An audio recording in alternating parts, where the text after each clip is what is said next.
Okay, now, so we first asking the question, should you be able to buy a degree without education?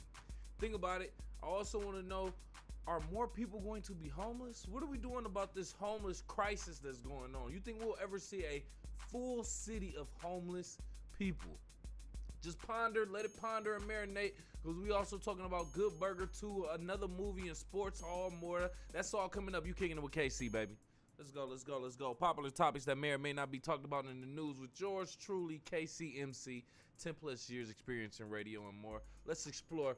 All right, first story coming from apnews.com.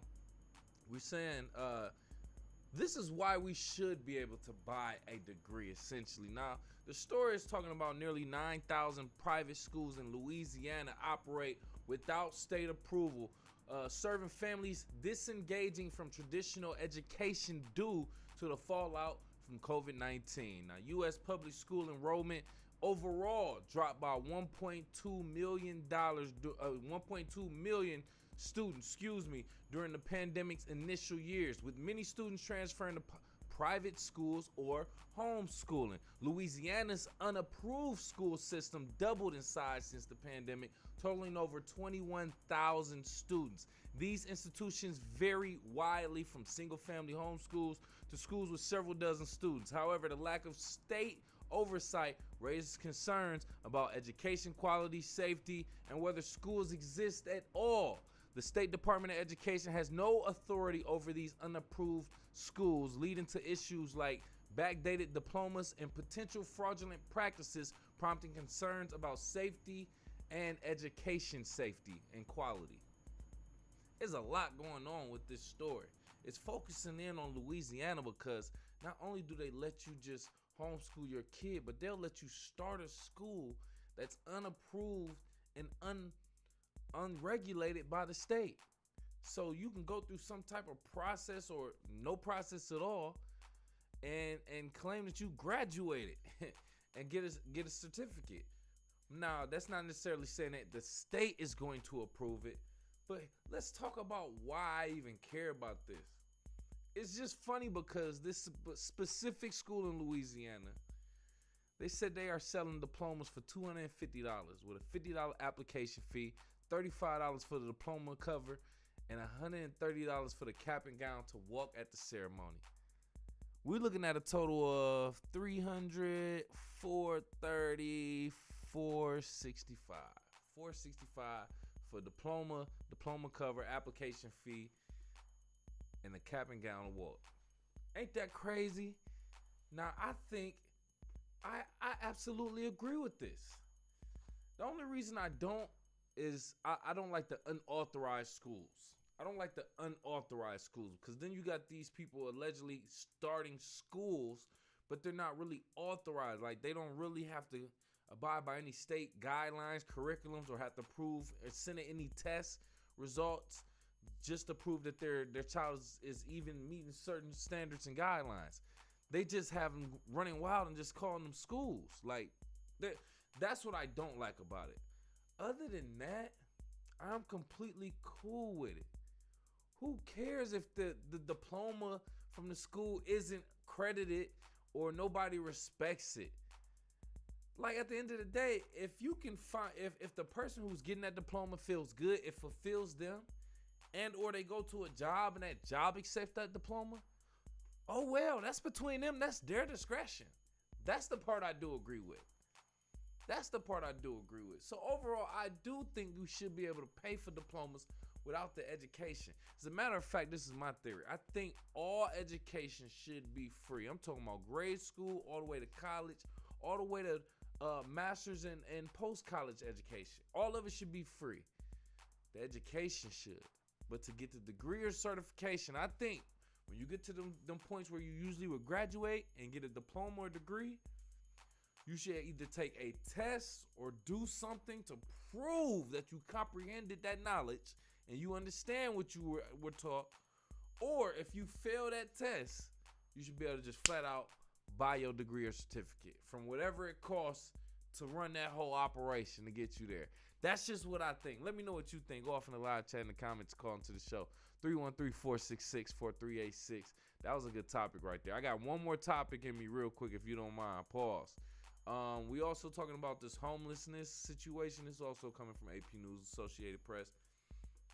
In the middle of this growing problem of homelessness across the United States, cities like Portland, Oregon have intensified efforts to dismantle encampments storing belongings in warehouses. Despite these actions, the homeless population continues to grow due to various factors, including the lack of affordable housing, economic fallout from the pandemic, and inadequate mental health and addiction treatment access. Attempts to clear encampments have surged across major cities, escalating debating around cruelty, waste of taxpayer money, and the need for more housing solutions rather than crackdowns. Although cities aim to connect homelessness with housing and services, critics argue that the efforts are insufficient and often traumatizing for those impacted. Imagine getting all your belongings packed up and just shipped off while you out trying to find a job or something like that. Despite budget allocations and coordinated efforts, the issue persists, prompting the call for more comprehensive support systems, particularly in providing permanent housing and social services for those affected by homelessness. Now, I just want to say all of that to say, homelessness, I don't know if you live near a big city, but it is getting out of control. Now, specifically, Denver reported spending $600,000 on labor and waste disposal in 2021 and 2022 to clean 230 large encampments. Some more than once they had to do this. And Phoenix said it spent nearly $1 million last year to clear these homeless encampments. So what we're basically saying is these taxpayer dollars, resources in your city are going towards getting rid of the homeless camps that you may be walking by.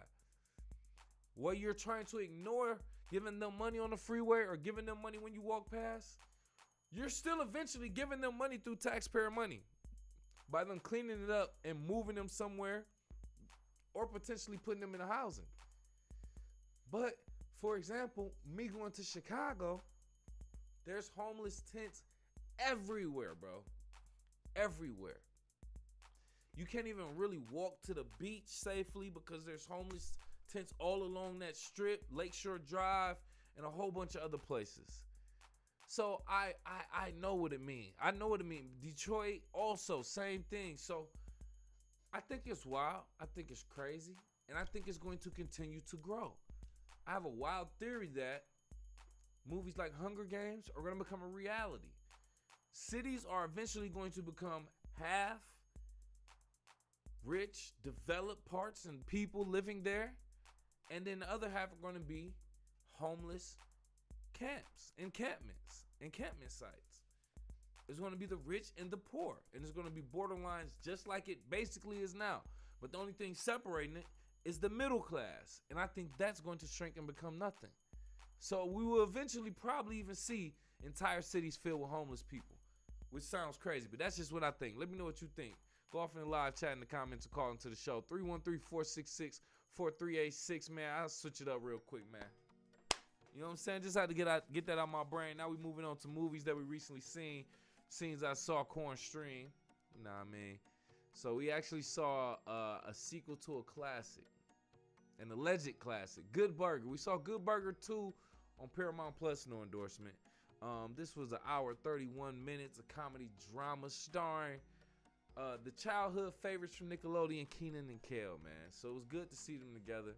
After this latest invention fails, Dex is welcomed back by Ed to his old job at Good Burger, which is once again put in jeopardy when Dex devises a plan to get back on his feet. Some type of scheme that Dex put into place, and then things failed, and then Lil Rel was involved with them signing a contract, blah, blah, blah. Listen, it was a super corny movie, just like you would expect. There were some parts where I did laugh. I'm not gonna lie. Some parts that I did laugh. It was good to see some familiar faces. They brought some of the old cast back who obviously look like grandparents, gained a lot of weight. So, yeah, some people that they didn't have back. But other than that, it is what it is. Kale looked crazy with a lot of makeup, and he definitely looked like an auntie. He looked crazy with no facial hair and all that makeup. He looked crazy. That's what I would say. Kale looked crazy. Other than that, yeah, they did kind of step on a classic. They didn't have to do it. Was it a money grab? More than likely, yeah. I mean, obviously, it's a money grab, but I don't necessarily recommend it. Yeah, if you want to get a flashback to the past, I feel like just watch the classic Good Burger. Other than that, it's just as corny as you would expect. Maybe the kids will like it if they get it, if they understand who these people are, if they can connect the dots. Who knows? But other than that, Good Burger 2, good attempt. Nice, but I definitely don't recommend it. But let me know what you think if you did see it. Go off in the live chat in the comments or call into the show, 313-466-4386. Switching up to another movie that we did see recently, though. One of these, what you would call a Tubi movie. I actually saw this on, this is called Pretty Crazy. Saw this on Freevee, no endorsement. So it was one of them Tubi movies. This is what the average person would probably classify it as. But this was, an hour, 31 minutes, romance comedy. A successful, handsome, eligible bachelor is ready to find the one to settle down and build a future with. He meets and fails for the perfect girl. But will his past come back to ruin his chances of them building their lives together? All right, so yeah, it was a super corny version of like How to Be a Player in a way. He got my attention on and off, if I'm being honest. Definitely wasn't that good at all. I just usually appreciate like independent films. All right, so that's what I watched it for. I'm not going to recommend it by any chance. I don't know what city this was based in. Can't confirm that, but who cares? I watched it. I supported it. Not going to necessarily drag anybody else down to waste time and watch it. But, you know, pretty crazy. I did see this on Freevee, but if you did see this yourself, let me know what you think. Go off in the live chat in the comments or call into the show, 313-466-4386. So you know what time it is. We're going to go ahead and switch it up and get up out of here. And let's talk about sports, baby. From the stands of a sports fan, my man, Pots and Pans, let's go. All right, so first and foremost, we got the NBA season currently still going in process. Nothing real big to go about with the actual NBA season. I just really want to point out something with the NBA, with the Detroit Pistons, I should say, my hometown team. They officially just broke, the current team now just officially broke the franchise record of 14 straight losses, which they tied when they lost to the Wizards. And now, as of tonight, November 29th, I believe, whatever the case may be, the Pistons lost again to the Lakers. So they officially beat the franchise losing record, losing 15 straight games. Now, I don't know who to blame this on, and we know they have a young team, former number 1 draft pick, a couple top recent draft picks. So they look good, as far as like their athleticism and their potential individually. But as a whole, they're not getting it done. Apparently, they're like 2-16 at this moment in the season, 18 games in. I don't know how I feel. I don't know how I feel as a Pistons fan. Monty Williams is the head coach right now. I don't know. I haven't necessarily watched. My boy Nick, I should have had him call in. He's an actual Detroit Pistons season ticket holder. He's been to the games. He's been to the losses, clearly. Invited me to a game that I couldn't make it to. But I like the Pistons individually, but it can't be individual. Like, we got to like them together, and they got to get it together. They got to find their unit. We got a couple key players out with injury. Bojan Bogdanovic and Jalen Duren been consistently out. Cade Cunningham was in and out last season and a little bit. So it's looking nasty. It's looking bad as far as like our hopes for this season. Still time, but it ain't looking good. Let's just be honest. So we might as well damn near shoot for a good draft pick. I don't know who's projected next season, but nonetheless, man, Pistons just sorry they ass and it is what it is right now. Other than that, moving on to the NBA, the in-season tournament is finally getting down to the interesting part of it, and this is the one-game knockout rounds. It's the quarterfinals. In the West, the rankings are, you got the top four. The number 1 Lakers, they're going to be hosting number 4 Suns Tuesday, December 5th. Number 2 Kings hosting the number 3 Pelicans Monday, December 4th. In the East, you got number 1 Bucks hosting number 4 Knicks Tuesday, December 5th. Number 2 Pacers hosting number 3 Celtics Monday, December 4th. Semifinals December 7th, championship December 9th. All right, so just make this real quick what I think my predictions are, and based off me basically seeing none of these teams really play consistently enough, like me actually watching them, I'll just say my predictions. Lakers and Suns. Suns been on like an 8-game winning streak, if I'm not mistaken. I'm going to give it to the 1-game elimination. I'm giving it to the Suns. I'm going to give it to the Suns. LeBron been going crazy, though, for the Lakers. He been saving them. So this is going to be interesting with a 1-game elimination. But my prediction is the Suns. Kings and Pelicans, I want the Kings to get it, so I'm going with the Kings. I like the Pelican squad. Brandon Ingram always put in business. Brandon McCullum. But I got to run with the Kings real quick. I like De'Aaron Fox and what they got going out there. East quarterfinals, Bucks and Knicks. I'm a Giannis fan, so I'm riding with the Bucks. Yeah, that's simple as that. And Pacers, Celtics. I like the Celtics. Really ain't watched the Pacers yet, so I'm going to ride with the Celtics. So I see Bucks and Celtics. I'm going to ride with the Bucks for sure. Then I see Suns and Kings. I like the Kings. So I see the Kings and the Bucks. I see the Bucks winning. I see the Bucks winning the in-season tournament. That's who I'm running with right now. That's my prediction. Let me know who you got. Go off in the live chat in the comments. Call into the show 313-466-4386.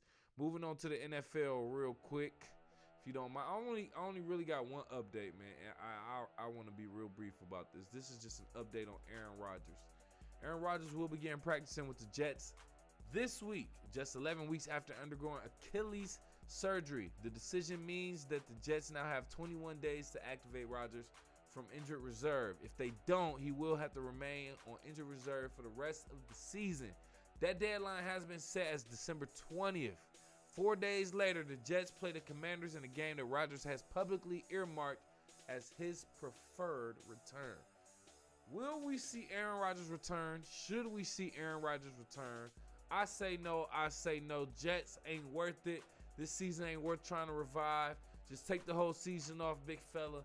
Come back next season. That's all I really want to say. Aaron Rodgers, you'd be a fool if you tried to come back, man. Other than that, let me know what you think. Go off in the live chat in the comments. Call into the show 313-466-4386. Speaking of football,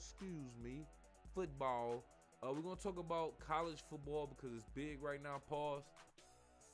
This weekend, December 1st and December 2nd, Friday and Saturday, respectfully, we got some big games. Week 14 of college football. We got number 1 Georgia against number 8 Alabama. SEC, I believe. They got that going on. We got number 2 Michigan against number 18 Iowa.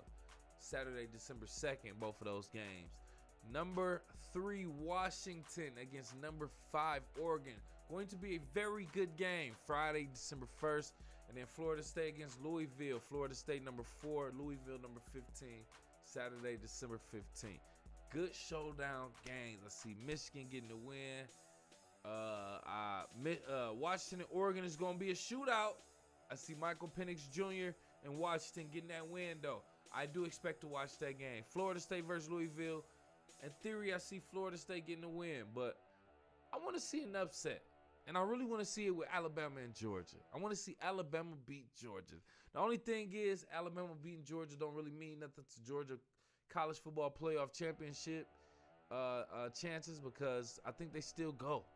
They still have a chance, Georgia, even if they lose to Alabama. So I guess it would depend on how bad they lose, but Alabama doesn't get a chance at the championship, even if they beat Georgia, to my understanding as of right now. But we will see. I do think Michigan will roll forward. Michigan might have a good chance of getting the championship this year. I'm rolling with that. That's my predictions, bro. That's what I think. Let me know what you think. Go off in the live chat in the comments. Call into the show 313-466-4386. A6. I think that's pretty much all that I had. So I'm about to get up out of here, if you don't mind. But thinking out loud real quick. So I'm watching this podcast, Gil's Arena on YouTube. No endorsement. Shout out to YouTube. So there's this female athlete on there. I don't know what her name is. I guess I should find out. But she was recently asked something like, yeah, if you had the ability to have like LeBron endurance, Steph Curry shooting, Derrick Rose in his MVP prime, abilities like athletic abilities and all that, which one would you choose? She chose Steph Curry's shooting abilities. They said you wouldn't want Derrick Rose MVP athletic abilities to windmill on somebody, a female in the WNBA. She said, no, I just want to shoot better. And I said, this is why the WNBA is not interested. If women athletes think like this, I don't want to watch it. If y'all just want to have a shooting contest, that ain't cute. I want to see you, yeah, on somebody. That's what we want to see. And if y'all don't want that, this is why y'all ain't going to get the viewership you really looking for. But that's just what I wanted to say. That's me thinking out loud. Let me know what you think. Go off in the live chat in the comments. Call into the show, 313-466-4386. I'm about to get up out of here, man. It's a little bit too late. But before I do that, do me a favor. Kick it with KCMC on all social media at KIWKCMC.